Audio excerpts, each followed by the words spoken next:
Coming back into part 2 of Jesus washes his disciples' feet. It says, a foot washing Savior. John 13, 1 through 17. Through the simple act of washing his disciples' feet, Jesus demonstrates humble servanthood, which should point us to 3 things. First, we see the depth of Christ's love. Second, we're reminded of our need to be washed by him. And third, we're commanded to wash each other's feet. It says, what lessons can we learn from Jesus washing his disciples' feet? Just as Jesus was willing to humble himself by becoming a man, to serve by washing the feet of his disciples, and to die on a cross for our sake, we, as his followers, need to put aside our selfish ambitions and desires and seek the benefit of others. It says, what is the main message of John 13?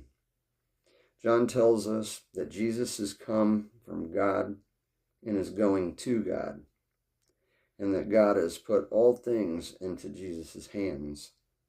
Yet the one who has all things in his hands now uses his hands to wash feet.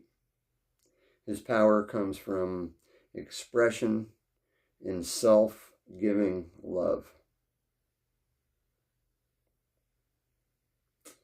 And just think about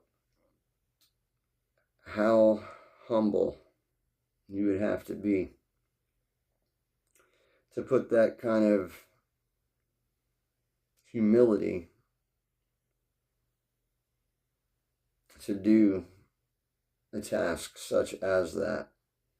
The second thing I would ask is, can you see or find it within yourself that you would be able to do something that in today's society, and I'm sure it wasn't considered